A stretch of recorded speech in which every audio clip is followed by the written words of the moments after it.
tous, salut Abdelaziz. Bonjour, comment tu vas? Bah ça va super. Très bien, ça fait plaisir de se voir. Enfin c'est oui. bien que tu sois venu passer à la maison. Un petit coucou. Et, voilà, et on va pouvoir discuter de sujets, je pense, qui vont intéresser énormément de gens. Enfin, du moins le peu de gens qui nous suivent. Et voilà, je pense que ton approche, elle est excellente parce que tu es un de ce qu'on appelle, nous, des chercheurs de vérité.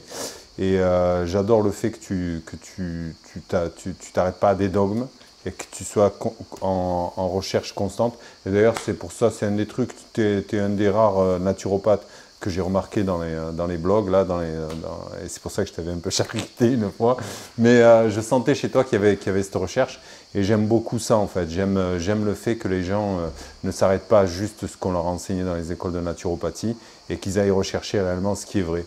Et notamment, enfin, je pense que tu fais un peu partie des gens qui font un peu comme ce qu'on fait, c'est-à-dire aller chercher les articles sur PubMed, aller chercher un petit peu ce qu'avaient fait les gens avant, les gens comme, on va en parler souvent je pense, comme Weston Price, les gens qui ont vraiment expérimenté les choses et qui ont vraiment des choses à dire plutôt que juste des phrases de gourou là, sorties de je ne sais où et qui s'appuient sur rien du tout.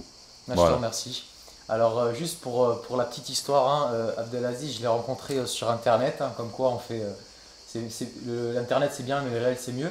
J'avais posté du coup une vidéo sur Naturopathie et compagnie, le groupe. Ouais. C'est une vidéo sur les protéines animales, voilà, où je me posais des questions quant à on va dire, la pensée dominante dans le milieu de la naturopathie, qui considère des fois les produits animaux comme des aliments non physiologiques.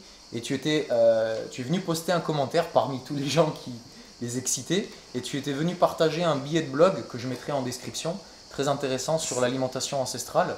Ouais. Et tu avais mis un long pâté et je me suis dit mais qui c'est ce mec, parce que tu m'agressais pas mais en même temps voilà, tu avais un ton un peu appuyé, etc. Donc finalement j'ai lu l'article et je me suis vraiment rendu compte que c'était super intéressant, beaucoup plus profond et poussé que les questions que j'avais pu poser dans la vidéo. Et c'est de là que ça a démarré en fait. On s'est rendu compte, je me suis rendu compte que on était à peu près, on était un peu sur en phase, surtout sur cette recherche quoi. Tu citais aussi Robert Masson. Ouais. Donc voilà, c'est parti de là en fait quoi. Et puis voilà, aujourd'hui on est ensemble et tu c'est bien, tu me donnes cette interview, donc je te remercie, je suis très content. Je suis content aussi, je trouve ça super. Et puis c'est bien que tu ne te sois pas vexé quand j'ai mis un message. Bon, parce que c'est vite fait, je veux dire, t'as qu'à voir un petit peu quand je poste par exemple des articles dans certains blogs ou dans certaines pages Facebook. J'avais fait quelques articles notamment sur la viande, et dont un avec tout un tas d'articles, d'études référencées et tout ça. Et même là, tu vas te retrouver à te faire traiter de tous les noms par des gens qui sont de purs flemmards, qui ne vont même pas avoir ne serait-ce que, comment dire, le courage ou même ne serait-ce que l'honnêteté intellectuelle d'aller faire la recherche, d'aller essayer de comprendre et de dépasser le sentimentalisme pour voir réellement dans les faits ce qui est, quoi. Et enfin, je veux dire, la naturopathie en France, on a plus tendance, comme je te l'expliquais tout à l'heure avant qu'on commence cette vidéo, à suivre un mouvement théosophique plutôt que de chercher la vérité, en pensant qu'on a chacun sa vérité, que chacun... Enfin, c'est un relativisme qui me dépasse un petit peu, si tu veux, parce que pour moi, il y a au-delà de nos idéologies, il y a des choses, des vérités, des réalités et des besoins. Je veux dire, l'être humain a certains besoins et je pense qu'il ne peut pas s'écarter trop loin de la réalité sans tomber dans tout un tas de problèmes. Je pense qu'on va en discuter un petit peu plus tard. Exactement. Alors du coup, pour les gens qui ne te connaissent pas, est-ce que tu peux déjà te présenter, un petit peu nous donner ton parcours, comment tu es arrivé dans le milieu de la santé en fait, quoi. D'accord. Alors bon, ben voilà, je me présente. Donc je suis Abdelaziz El Mansouri. Je dirige l'école Innov Naturopathie. Et avant de devenir le directeur d'Innov Naturopathie, j'ai eu, comme dirait mon frère, plusieurs vies. J'ai été sportif de haut niveau, j'ai aussi... Quel sport, si c'est pas indiscret? Je joue au rugby à 13. Ok. Enfin, au niveau en France, première division en France, c'est pas... Je veux dire, on n'est pas au niveau des Anglais ou des Australiens, mais bon, pour ce qui est de la France, bon, ben, je jouais à ce niveau-là et j'étais au Krebs de Toulouse. Jusqu'au jour où j'ai décidé qu'il fallait que je m'occupe un petit peu de gagner ma vie, parce que ce n'est pas un sport très télévisé, donc on ne gagnait pas des milliers et des cents, mais bon, c'était plus un sport de passion. Et là, à ce moment-là, donc, je suis parti un petit peu en Angleterre où je pense que c'est un truc qui m'a été vachement utile, donc de développer mon anglais. Ouais. C'est quelque chose qui me sert énormément aujourd'hui dans mes recherches et dans mes études, parce que comme tu le sais, moi je suis un adepte de la médecine fonctionnelle. Et la médecine fonctionnelle, si on venait à chercher dans le monde francophone la littérature, je pense qu'on serait assez limité. Mais au-delà de ça, donc, il y a un moment donné où j'ai fait un choix de vie, à revenir à un mode ancestral. Donc j'ai décidé d'aller vivre au Maroc. Je suis parti et j'y ai vécu pendant 10 ans. Donc ça, c'était en quelle année? C'était en 2011. Okay. En 2011. En 2009, j'ai commencé déjà à avoir les prémices. Et en 2011, j'ai fait le move et j'étais au Maroc. Okay. Donc là-bas, j'ai fait une palmeraie. Et en parallèle de faire une palmeraie, si tu veux, il s'est passé un incident dans le village où j'habitais, où une personne a failli mourir d'une crise cardiaque. Et je suis intervenu, enfin pas intervenu, je suis passé chez lui et je me suis rendu compte qu'il faisait une crise cardiaque alors qu'on lui avait donné des antibiotiques. Donc à partir de ce moment-là, ça lui a un petit peu, je vais éviter les détails, ça lui a un petit peu sauvé la vie.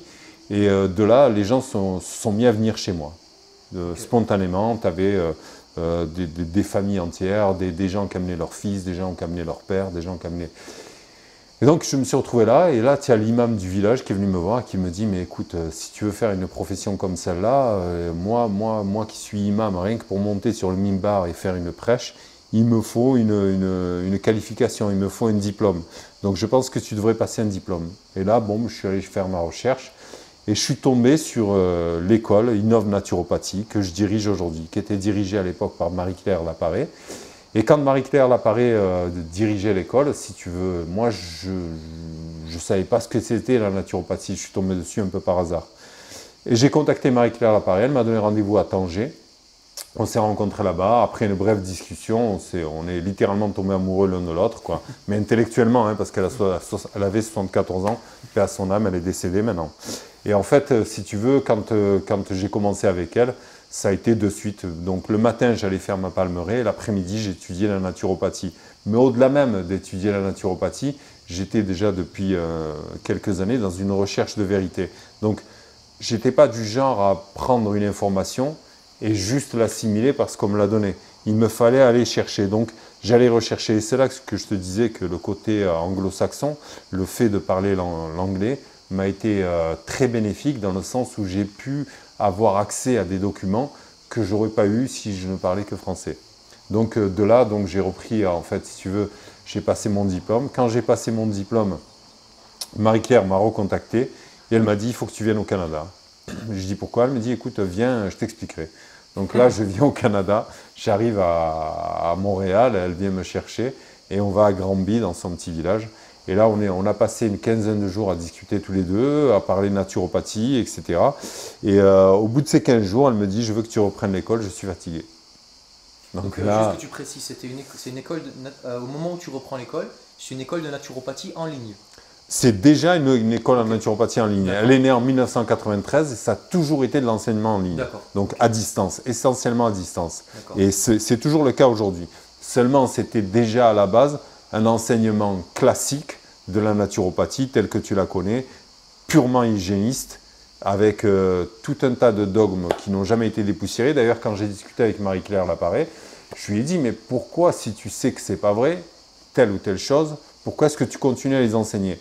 Et sa crainte, en fait, c'était que, de peur qu'on dise qu'elle ne fait pas tel enseignement, elle ne fait pas tel truc, donc je ne vais pas la rejoindre. Et en fait, elle avait cette peur, elle avait cette crainte. Et un jour, elle m'envoie, et c'est elle qui m'a fait, c'est ça qui est marrant, c'est elle qui m'a fait découvrir Robert Masson, que je ne connaissais pas moi au début. Et elle m'a envoyé une vidéo de Robert Masson qui parlait de nutrition, et notamment de la viande. Ouais. Alors là, je tombe des nues. Je lui dis, mais Marie-Claire, tu m'envoies ces vidéos. C'était un flingue dans l'assiette, je crois. Un pistolet dans l'assiette. Okay. Et je crois que c'est la fameuse vidéo là, qui dure 2 heures avec la musique rock. Ouais. Là. Enfin, il y a 2 volumes ou 3 volumes. Là. Et là, je tombe là-dessus et je dis, mais c'est complètement ce que je te dis depuis que tu m'as formé. Et c'est des trucs sur lesquels on se prend la tête et la viande et machin. Elle me dit, oui, mais lui, c'est un guerrier. C'est un guerrier parce que ça fait des années qu'il fait ça. On sait tous que c'est la vérité, mais on a tous peur de le faire. Okay. Donc, à ce moment-là, si tu veux, moi, j'étais déjà en recherche, j'avais déjà commencé pas mal à rechercher tout ce qui était médecine fonctionnelle et j'étais déjà avancé là-dedans. Donc, quand j'ai repris l'école, j'ai dit à Marie-Claire que ce n'était pas un problème, mais qu'il allait falloir qu'on introduise la médecine fonctionnelle, donc des changements dans notre école. Oui, mais non, mais si, mais là. En fait, il y avait aussi un mélange d'ego parce qu'elle ne supportait pas le fait que j'arrive tout nouveau, tout frais et que je commence à faire des recherches qu'elle n'avait pas faites ou que j'aille dans des chemins qu'elle n'avait pas osé faire. C'est normal, on n'est pas de la même génération. Comment te dire, moi, je n'avais pas l'esprit pollué par tous ces dogmes. J'étais un électron libre. Je ne faisais pas partie de la naturopathie. Et d'ailleurs, aujourd'hui, je me considère toujours comme quelqu'un d'extérieur, quelque part. Je suis quelqu'un qui vient de l'extérieur et qui vient regarder les choses et qui, après, va faire le tri et va se dire, bon, ben voilà, telle chose, elle est bénéfique. Bon, écoute, il n'y a pas de raison de s'en priver, c'est bénéfique, c'est bon, je prends. Par contre, telle chose, je ne vois pas pourquoi je vais enseigner des choses auxquelles je ne crois pas. Pourquoi je vais enseigner à quelqu'un qu'il faut manger que des légumes, alors que moi-même, je ne le fais pas. Je veux dire, voilà. Et même au-delà de ce que je fais ou de ce que les autres font, il y a un moment donné, il faut faire la différence entre l'idéologie. Je respecte toutes les idéologies. Que tu puisses penser telle chose ou telle chose, c'est très bien. Mais il y a un moment donné, il faut faire une différence entre ton idéologie et tes besoins. Et je pense que il y a un moment donné, les besoins, ils prennent le dessus. Ils prennent le dessus parce qu'il y a certaines choses que va te réclamer ton corps, au-delà de ce que veut bien penser ton mental. Et d'ailleurs, c'est pour ça que je pense que Robert Masson avait dénoncé tout un tas de végétariens, de végans, qui en façade étaient végans, mais qui derrière mangeaient un steak. Parce qu'il y a un moment donné, tu peux pas rester comme ça ad vitam aeternam. Voilà. Je vais juste regarder, faire un petit test pour voir si... Voilà. Ok, donc on va y revenir. Ce qui concerne les idéologies, ça m'intéresse beaucoup. Mais avant ça, déjà, est-ce que tu peux nous dire, donc Innov Naturopathie, c'est l'école de naturopathie en ligne que tu gères. Est-ce que tu peux nous expliquer comment ça se passe, qu'est-ce que tu enseignes, est-ce que tu fais aussi des consultations, enfin aujourd'hui, qu'est-ce que tu... voilà, moi je trouve que c'est important enfin, de garder un pied dans le fait d'avoir des consultations, donc de recevoir des personnes. Je pense que faire de la recherche juste pour de la recherche, au final, c'est de l'érudition. Donc on va accumuler des savoirs, on va accumuler des...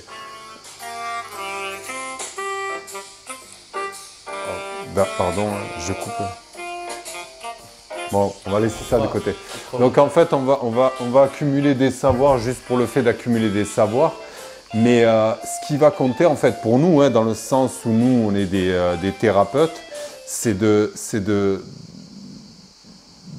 prendre des recherches, de faire des études, d'apprendre des choses, mais toujours dans l'optique de venir en aide aux gens. Je pense que c'est une vocation, ce n'est pas quelque chose qu'on fait du jour au lendemain comme ça, en se réveillant le matin, en se disant mais écoute, je vais devenir thérapeute, je vais m'occuper de la santé des gens. Je pense que c'est une vocation et que je pense que moi, c'est toujours orienté. Je ne vais pas aller faire une recherche pour le principe juste de faire une recherche. C'est toujours une recherche orientée dans le sens où je vais capter quelque chose qui va être utile non seulement pour mes élèves, mais aussi pour les gens que je reçois. Et c'est important de comprendre chez moi que j'ai besoin de comprendre et de savoir que ce que j'enseigne, ça fonctionne.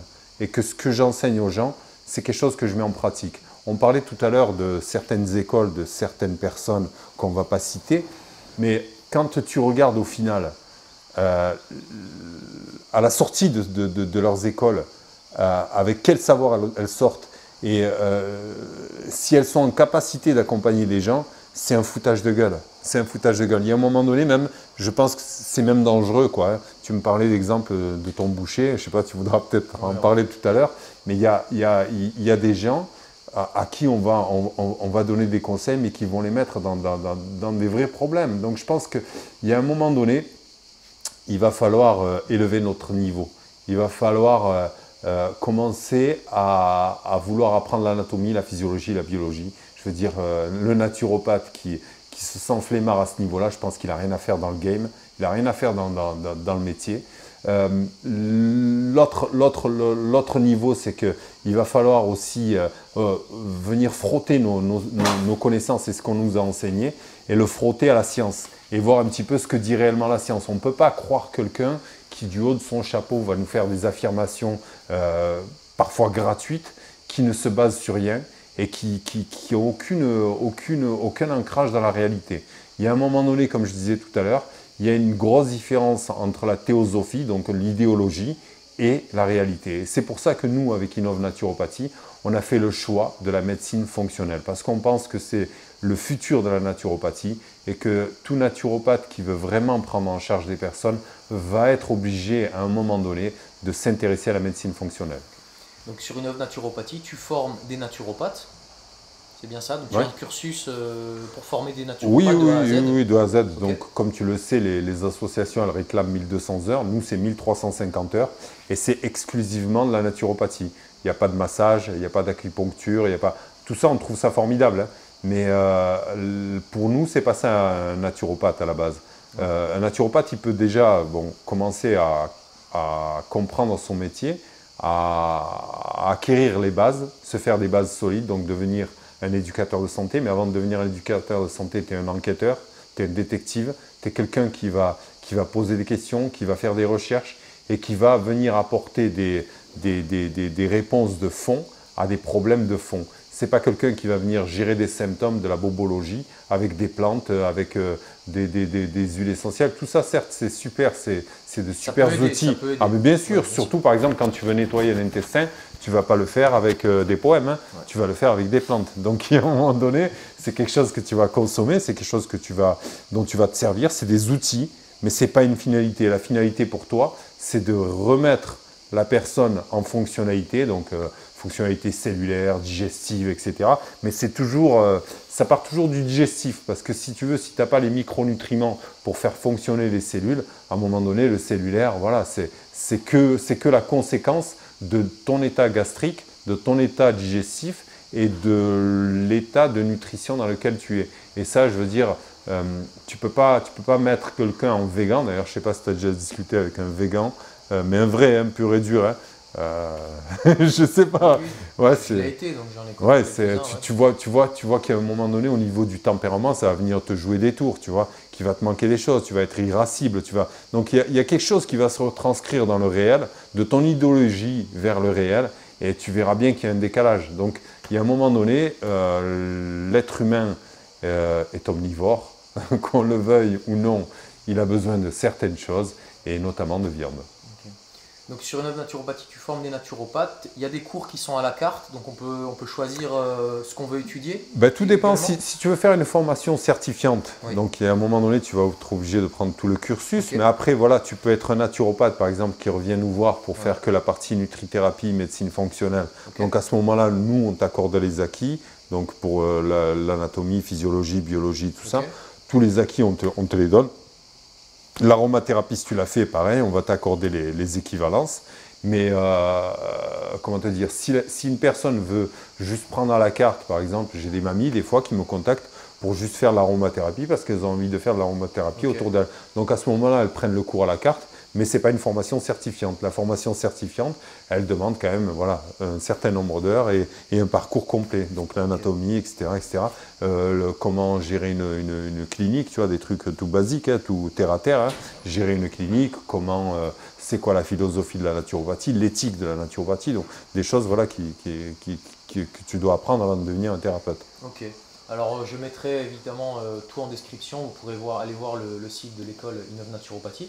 Alors, du coup, il y a un mot que tu as utilisé, que tu utilises beaucoup dans tes vidéos, c'est le mot de fonctionnel, donc médecine fonctionnelle. Là, tu en as touché deux mots. J'ai bien compris que toi, ton optique, c'est de remettre la personne sur pied. C'est pas d'utiliser des techniques de soulagement. Bien évidemment, des bains, des huiles, de la phyto, de la gémo, des massages peuvent être à un moment donné des éléments pour passer certains obstacles, mais on a vraiment compris que c'est pas ça vraiment qui va changer le fond. Et du coup, est-ce que tu peux nous expliquer ce que c'est cette médecine fonctionnelle? Ça veut dire quoi la médecine fonctionnelle en fait? D'accord. Bon, alors c'est un principe, enfin, je veux dire, c'est une façon d'aborder la santé qui est née aux États-Unis, donc la médecine fonctionnelle. Et enfin voilà, on va trouver là encore, c'est comme la naturopathie, il n'y a rien de figé, il n'y a pas une seule école, il y a plusieurs approches. Il y a des gens qui font de la médecine fonctionnelle, un peu comme en France, Curté, le docteur Curté, qui eux se basent sur la supplémentation, etc. Tu as Georges Mouton qui est, enfin voilà. En France, je veux dire, on n'est pas beaucoup à pratiquer cette médecine. Bon, qu'est-ce que c'est grosso modo? Nous qu'est-ce qu'on entend par fonctionnalité? ce que je te disais tout à l'heure, c'est surtout la fonctionnalité cellulaire, la fonctionnalité digestive, la fonctionnalité des systèmes. Ce qu'on sous-entend par là, c'est que la personne ne pourra pas être en santé si... le son, parce qu'on ouais. On peut couper. Enlève-le carrément, sors-le de là. On peut couper le son. Ouais, coupe-le. Ouais, c'est le même que le tien, je suis sûr. Ah. On va le mettre là. Ok. Donc, si tu veux, en fait, la fonctionnalité des systèmes, la fonctionnalité des cellules, la fonctionnalité du système digestif, la fonctionnalité... Si tu veux, comme on disait, quand l'appétit va, tout va. Tu vois. Et quand tu reviens à certains textes ancestrales dont je te parlais tout à l'heure, tu as des textes sacrés qui parlent de la digestion, qui parlent du système digestif, qui parlent de... Et c'est vrai que tout est centré là-dessus. Je veux dire, si tu n'as pas un bon système digestif qui est en fonctionnalité, et si tu n'apportes pas les bons micronutriments, parce qu'au-delà de l'alimentation, c'est la micronutrition qui va nous intéresser. Donc, les micronutriments, c'est les éléments qui se trouvent dans vos aliments. Donc, que ce soit les vitamines, que ce soit les acides gras essentiels, que ce soit... C'est tout un tas de choses dont vont avoir besoin vos cellules pour fonctionner correctement.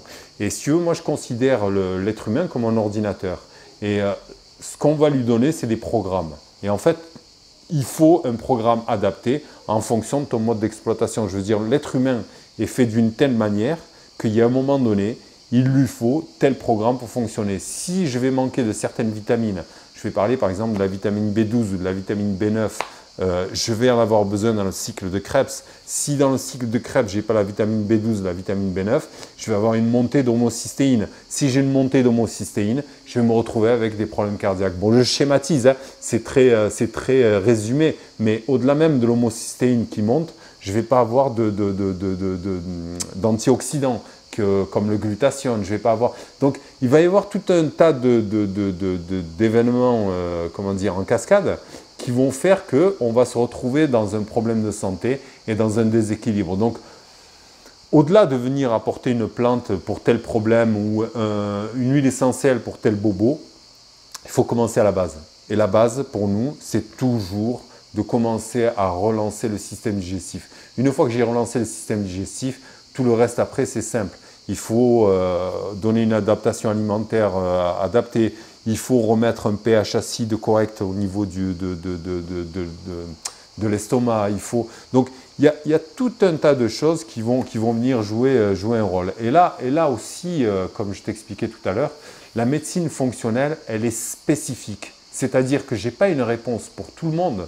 J'ai une réponse adaptée au profil de la personne que j'ai en face de moi. Donc, suivant son état de santé, il y aura telle ou telle approche à faire et tel ou tel régime ou adaptation alimentaire à lui donner. Donc, encore une fois, moi, je ne suis pas figé dans un seul mode alimentaire. Je suis avant tout thérapeute et je cherche à mettre la personne que j'ai en face de moi en santé, et ça peut vouloir dire peut-être passer par plusieurs étapes. Je peux peut-être commencer par la mettre sur un certain type de mode alimentaire, comme par exemple on parlait tout à l'heure carnivore, cétogène. Ça peut être très bien au début parce qu'on élimine un maximum de choses, et puis après on n'est pas tous censés rester dans ce mode alimentaire. Certaines personnes d'ailleurs, ça ne leur est pas adapté, donc tu peux les faire évoluer un aliment après l'autre vers autre chose et les ramener vers quelque chose qui va être plus confortable et plus sociable. Je veux dire, tu peux pas, comment te dire, quand tu vis en famille, tu peux pas imposer ton mode alimentaire à toute la famille. Donc, il faut jongler un petit peu entre les deux. Mais comme tu disais tout à l'heure, l'essentiel, c'est de rester en santé. Donc, voilà. Ok. Si maintenant, moi je prends toujours le parallèle, parce que moi la médecine fonctionnelle, c'est quelque chose que je connais pas trop. Moi, je connais l'hygiénisme et la naturopathie. Et on va dire, moi, pour moi, la santé, c'est les 4 piliers, l'alimentation, l'activité physique, le repos et la sérénité mentale. Toi, par exemple, pour remettre une personne en fonctionnalité, donc tu t'occupes d'abord toujours du système digestif. C'est la base. Tu le fais avec l'alimentation ou tu as d'autres manières de... C'est quoi notre influence par exemple, tu vois, bon, ben voilà, on peut parler des causes sous-jacentes. On parlait tout à l'heure du péristaltisme. Si j'ai pas de mouvement intestinal, si mon bol alimentaire stagne, s'il n'y a pas ce mouvement, il y a un moment donné, je vais me retrouver avec une inflammation, je vais me retrouver avec un SIBO, je vais me retrouver... Donc, il y a un moment donné, il va falloir faire un état des lieux. Et pour moi, l'état des lieux, c'est comme si, par exemple, j'avais une fuite au plafond, j'ai des gouttes qui passent. Mon premier réflexe, ça ne va pas être de venir peindre le plafond. Je vais me dire, attends, il y a de l'eau qui passe, je vais peut-être monter sur le toit, voir un petit peu ce qui crée la fuite, colmater la fuite. Une fois que j'ai colmaté la fuite, à ce moment-là, je peux venir descendre en bas et réparer, faire les choses qui vont embellir.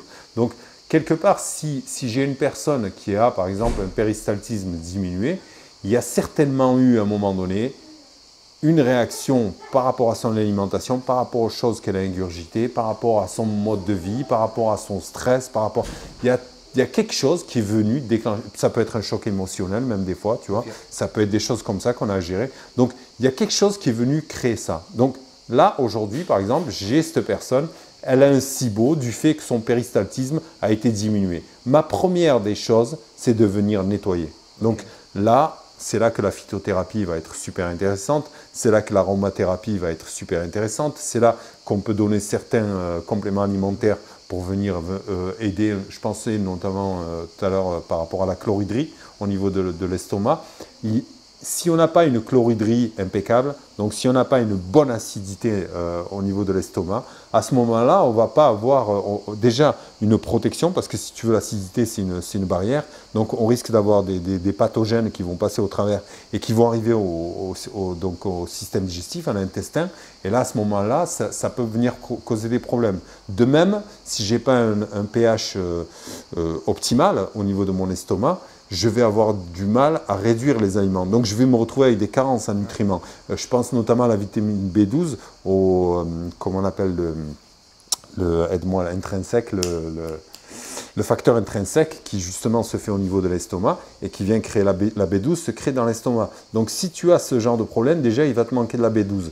Et quand on voit les symptômes d'une carence en vitamine B12, ça peut être affolant. D'ailleurs, il y a beaucoup de gens qui ont une carence en vitamine B12 et qui sont diagnostiqués carence en fer, alors que ce n'est pas du tout ça. Et c'est souvent un problème de B12. Donc, c'est vrai, c'est encore une de ces choses qui passe sous le radar au niveau des médecins. Donc, nous, si tu veux, c'est à ce niveau-là qu'on va s'attacher. Mais après, au-delà de ça, il y a le sommeil, comme tu disais.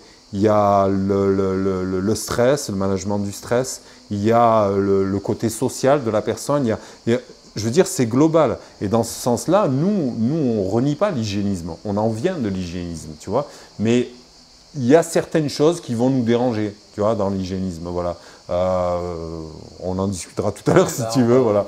Ouais. C'est la prochaine question. Je voulais te poser justement à toi la question. Oui. Pour toi, c'est quoi l'hygiénisme?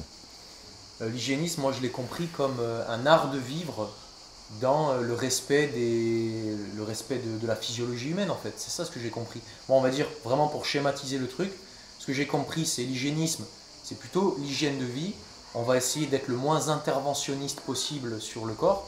On va dire la naturopathie, qui est plus moderne, est une pratique qui s'inspire de l'hygiénisme, on va dire sur les 4 piliers de la santé, alimentation, activité physique, repos et sérénité mentale. Et pour moi, vraiment, la naturopathie, ce qu'elle a apporté en plus, c'est toutes ces techniques qui sont très à la mode, hein, le yoga pour la gestion du stress, les massages, les bains chauds, les bains froids. Là, on a Wim Hof, par exemple, qui est en train de... Tout le monde fait Wim Hof, tout le monde fait des bains froids, la phyto, l'aromathérapie. Donc pour moi, la naturopathie, c'est ces petites techniques-là, mais qui pour moi sont des techniques de soulagement. Elles vont permettre d'aider la personne, de nettoyer. Et l'hygiénisme, pour moi, c'est vraiment, je l'ai compris comme le mode de vie, en fait.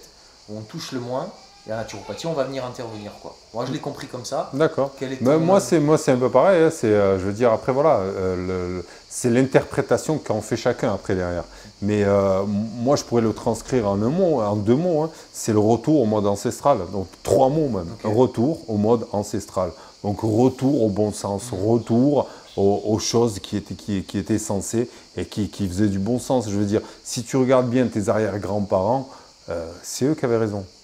Voilà, je veux dire, c'est pas le petit végan là d'aujourd'hui là qui veut aller condamner le mec qui élève ses petites bêtes, ses petits canards, ses petits machins, et venir lui dire non mais voilà tu pollues la terre ou tu réchauffes la planète ou non nous on est végétariens parce qu'on est censé être des singes et que machin. Enfin, voilà, encore une fois de l'idéologie basée sur rien du tout, alors que la sagesse, je veux dire, il n'y a rien de nouveau, hein, comme je disais tout à l'heure en métaphysique, si tu as quelqu'un qui arrive en termes de métaphysique en te disant voilà j'ai un nouveau concept, tu peux être sûr que c'est un imposteur.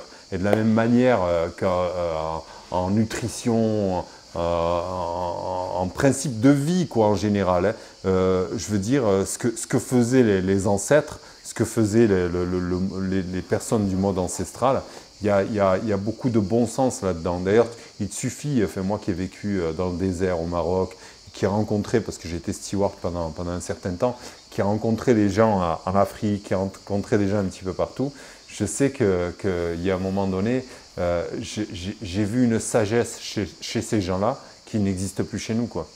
Et tu ne viendras pas leur imposer d'être végétarien à ces gens-là. Bonjour. Comment ça va? Allez, viens ici avec nous. Hop là. Là, c'est ma fille, je te présente Aïcha. Ah non, enchanté, moi c'est Jacques. Dis bonjour, tonton. Elle ne me lâche pas, hein. Elle est toujours avec moi. Alors, du coup, moi, il y a une question qui me vient là, que je voulais te poser. Bon, on sait que la naturopathie en France, elle n'est pas standardisée. Ouais, Comme par exemple la médecine c'est standardisé, la psychologie c'est standardisé, la naturopathie c'est pas standardisé. Donc j'ai l'impression qu'à la fois c'est un avantage, puisque chacun peut être le chercheur, chacun peut creuser, mais le désavantage c'est que tu peux trouver des grosses conneries, donc des gens qui vont raconter n'importe quoi. Est-ce que tu penses, toi, qu'aujourd'hui la naturopathie elle devrait être standardisée ou pas? Non, non, parce que moi je trouve que c'est bien heureux d'ailleurs que ce ne soit pas standardisé. Mais par contre le problème, comme tu disais, le problème, c'est pour la personne qui n'y connaît rien et qui va aller rencontrer le premier naturopathe venu. D'ailleurs, j'ai bien aimé une de tes vidéos là, que tu as fait là. Comment déceler un naturopathe dangereux, je ne sais pas comment tu l'as... Les 5 signes qui doivent vous alerter. Voilà. Donc il y a... méfier, quoi. Ouais. C'est très large et le problème, j'allais te dire, tu vas avoir, allez, on va être large, on va dire qu'il y a 90% de naturopathes en France qui ne savent pas du tout ce qu'ils font. C'est vrai, c'est vrai. Combien de fois, je suis sûr que tu en as récupéré beaucoup, tu as des clients qui reviennent te voir, qui ont été voir des naturopathes, qui se retrouvent avec 20 compléments alimentaires, 30 herbes, 30 machins, 30 trucs. Le matin, tu manges ça, le midi, tu manges ça, le soir, tu manges ça. Ouais. Et là, tu te retrouves avec la personne, tu te dis, mais c'est pas... Comment c'est pas possible? Oui, attends, tu as vu la vidéo? Ouais, et que tu te dis, c'est pas possible de donner de telles choses à des gens. Puis, tu sais, c'est comme on disait tout à l'heure, tu as de la supplémentation stupide, comme on dit, voilà, il va te manquer de la vitamine B12, je te donne un truc de vitamine B12. Mais quid de l'état intestinal de la personne? Donc tu vas te retrouver avec des gens qui vont te faire jeter de l'argent par les intestins.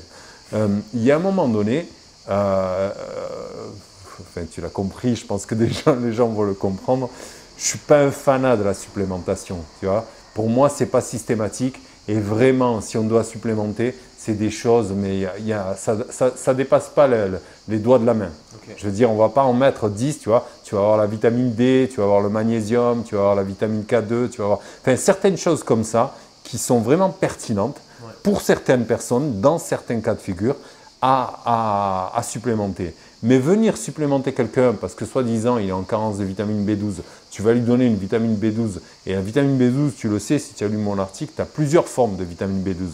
Tu as méthylcobalamine, tu as cobalamine, voilà, quelle forme, sous quelle façon. Après, il y a des gens chez qui c'est impossible. Tu vois, les gens à qui on a fait une réduction gastrique, les gens qui ont vraiment un problème, comme par exemple, j'ai des autistes des fois, où je commande des injections de vitamine B12, méthylcobalamine, donc déjà méthylé, tu vois. Tu te souviens ce que je te disais tout à l'heure par rapport au cycle de Krebs, donc quelque chose qui est déjà disponible. Mais je le mets en intraveineuse, en intramusculaire, pardon. Donc ça va directement dans les fesses, quoi. Et je le fais faire par une infirmière pour pouvoir voir, parce que tu sais comment c'est en France. Mais bon, il y a certains cas, dans certains cas précis. Mais comme je te disais tout à l'heure, les naturopathes ont besoin d'être formés, mais à un niveau supérieur. Vraiment, nous, physiologie, biologie, anatomie, alimentation, tout ça, ça doit être du haut niveau, du haut vol. Pourquoi? Parce que notre but et notre ambition à nous, en tant que naturopathes, c'est de venir nous inscrire dans le paysage de la médecine conventionnelle. Et pour être visible, pour être utilisable par la médecine conventionnelle, il faut qu'on soit lisible. Et comment tu veux être lisible quand tu te retrouves avec des mecs qui te disent « lave-toi l'estomac avec de l'huile de ricin ». Comment tu veux, toi, être crédible si tu y arrives, on te dit « mesure ton pH en pissant sur une bandelette ». Comment? Enfin, tu vois ce que je veux dire? Venir dire aux gens que pour vivre bien et serein, il faut boire que des jus verts, tu vois. Il y a un moment donné, ça pose problème, ce genre d'approche. Et nous, comme disait Robert Masson, je sais que tu l'apprécies pas mal, et moi, c'est vraiment un des rares naturopathes pour qui j'ai vraiment du respect en France. Si tu veux, Robert Masson, il disait qu'on sciait la branche sur laquelle on était posé. Mais c'est vrai, quoi. C'est vrai, alors qu'on a une opportunité formidable. Nous, les naturopathes, je veux dire, quand on le fait réellement et sérieusement, comme ce qu'on est en train de dire, on a un rôle indispensable à jouer dans l'épidémie de maladies chroniques inflammatoires dans lesquelles se retrouvent nos sociétés. Et je veux dire que moi, j'ai des clients, des fois, c'est des médecins, c'est des pharmaciens, c'est des... Pourquoi? Parce qu'il y a un moment donné, ils savent très bien qu'eux, ils n'y connaissent rien déjà en alimentation, ils n'ont pas été formés, ils ont fait 1 heure, 2 heures ou 3 heures là, sur les 8 ans de formation, 9 ans de formation qu'ils ont. Ils ne savent pas traiter le fond. Donc, j'ai eu pas mal de médecins qui sont venus me voir pour des scléroses en plaques et tout ça. Mais pourquoi ils sont venus me voir? Parce qu'on m'a recommandé, parce qu'ils ont vu qu'il y avait un résultat. Et surtout, dans la conversation, ils voient qu'il n'a pas affaire à un farfelu. Un mec qui va lui parler de... Enfin, de respirer. On va pas, tu vois, voilà, tu vois, je vais pas te la refaire, mais tu les connais les gourous là, quand tu vois leurs vidéos là, c'est plutôt effrayant quoi, c'est plutôt hallucinant, je veux dire. Et ça les engage qu'eux quoi. Et puis là, avec de la musique derrière, et chemise blanche et on te fait des présentations et tout ça. Mais on est dans le sketch des inconnus en fait. Exactement. Et puis derrière, toi, quand tu vas venir détruire ça, on va te dire t'as tué Bambi quoi. T'es le mauvais gars quoi. T'es quelqu'un de pas bien parce que non, c'est une super dame, elle est super gentille. Non, c'est un super gars. Écoute, ce qu'il dit c'est gentil, c'est beau. Et puis de toute façon, je m'en fous. Moi, ce qui m'intéresse, c'est la beauté de ce qu'il dit. Bon, je suis désolé, mais à un moment donné, on est redevable. La personne qui est en face de nous, elle nous a payé pour un bilan de santé, elle va payer des suppléments alimentaires, elle va débourser de l'argent, elle va perdre du temps et tout ça. Si c'est pour lui bousiller la santé, je ne vois pas ce qu'on fout là-dedans, quoi. Du coup, au niveau des idéologies, moi, la plus grande idéologie que j'ai constatée dans l'hygiénisme et la naturopathie, c'est l'idéologie en termes d'alimentation. Ouais. J'ai l'impression que l'alimentation qui est proposée aujourd'hui par 80% de naturopathes, c'est une alimentation qui est pro-végétarienne, du moins qui est à majorité végétale. Ouais. Qu'on regarde le PNNS français qui nous dit de baisser la viande rouge, d'augmenter les légumes secs, les fruits, qu'on voit les alimentations très, très à la mode dans le milieu naturopathique, ce sont les alimentations végétaliennes, frugivores, alimentation vivante. Est-ce que tu peux nous donner quelques éléments sur cette idéologie, pourquoi elle est fausse en fait? Moi, déjà, voilà, c'est toujours pareil. Avant de gober une idée, c'est un prof à la fac là, qui m'avait enseigné ça et je te jure que c'est resté dans mon cerveau et je lui serai toujours reconnaissant. Avant de gober n'importe quelle idée ou n'importe quelle idéologie, tu dois le passer au filtre de qui, quand, quoi, comment, pourquoi. D'accord? Donc, si on vient me parler de ce mouvement-là, qui est la naturopathie, et qui préconise ce genre d'approche et tout ça, moi, mon but à moi, c'est d'aller découvrir pourquoi. Alors, on se dit, mais d'où il sort ce mouvement végétarien, véganiste, qu'on nous pousse en avant et tout ça? Voilà, tu fais une recherche, et puis en discutant une fois avec Gilbert aussi, on s'est rendu compte, en fait, tous les deux, qu'il y avait un mouvement religieux derrière. C'est plutôt... c'est ça? Ouais, la Seventh Adventist Church, okay. Tu vois, et là, je dis, mais... Et là, tu t'épluches un petit peu, puis tu te rends compte qu'il y a un mec comme Kellogg's. Et le gars de Kellogg's, en fait, si tu veux, le gars qui fait les cornflakes, fait partie de la Seventh Adventist Church. Et lui, en fait, si tu veux, il avait préconisé pour sa paroisse qu'il mange moins de viande. Et pour remplacer la viande, il fallait qu'il passe aux céréales, donc aux protéines végétales, parce que son but à lui, c'était qu'il y ait moins de fornication et moins de masturbation dans sa paroisse. D'accord? Voilà. Donc, si tu veux, à la base, déjà, dès le départ, le postulat, on ne va pas dire le postulat de départ parce que ça serait se répéter, mais si tu veux, le postulat, il est erroné. Il est basé sur de la pure idéologie, basée sur rien du tout, sauf des délires déviants d'un mouvement protestant. Enfin voilà, je ne veux pas rentrer dans le truc du protestantisme, ça pourra faire le sujet d'une autre vidéo, mais il y aurait pas mal de choses à dire. Mais comment te dire? Il y a un moment donné, si tu veux, on peut aussi se diriger vers la théosophie, on peut aussi prendre le rapport du club de Rome, je ne sais pas si tu le connais, le rapport Meadows. le rapport Meadows qui préconise tous ces genres d'idées. Mais réellement, quand on va voir derrière, par exemple, on prend pour la viande végétale, donc la viande, la protéine végétale, les steaks végétales qu'on nous fait. Et ce qui est assez marrant, c'est que pour des gens qui ne veulent pas manger de la viande, ils mimiquent quand même pas mal la viande là. Pourquoi ne pas faire un truc qui ne ressemble pas à la viande carrément, si on veut aller au bout du truc? Mais non, voilà, une purée ou un truc, ou une pâté pour chien, là, enfin, un truc comme ça, tu vois. Non, là, il te faut un truc qui ressemble au steak, tu vois, et qui essaie d'approcher le goût. Donc, on va rajouter de la chimie dedans. On va faire tout un tas de choses. Et là, tu te dis, mais tu regardes ça, tu te dis, mais c'est quoi? C'est un truc de business? Et là, tu te poses la question. Et effectivement, quand tu vas derrière, tu te rends compte qu'il y a toute une industrie et qu'il y a tout un tas de gens qui ont investi là-dedans. Et pas des moindres, tu as Bill Gates, tu vois. Beyond Meat, par exemple, tout un tas de... Il y a un steak où il marque moins de CO2, moins d'eau. C'est bon pour la planète, c'est bon pour toi. Ouais. Ça Alors le message, quoi. Alors que pour avoir du soja, on est obligé de déraciner les arbres, d'avoir de plus en plus de champs. Et quand on voit ce que ça prend de faire pousser du soja, moi, voilà. Après, voilà, je veux dire, eux, ils financent une association, par exemple, qui s'appelle L200, je sais pas, 214. Donc, L214 va faire des actions, elle va filmer dans certains trucs. Mais L214 est financée par ses financiers. Elle est financée par eux. De la même manière que tu as, comment il s'appelle, l'écolo en hélico, là. Arthus Bertrand. Ouais, c'est le mec qui va photographier la planète vu d'un hélicoptère et qui vient nous prétendre l'écologie. Ce type-là est financé par Natixis. Donc tu vois, le mouvement écologique financé par Natixis. La transition verte, c'est la même manière. Tu vas prendre Gaël Giraud,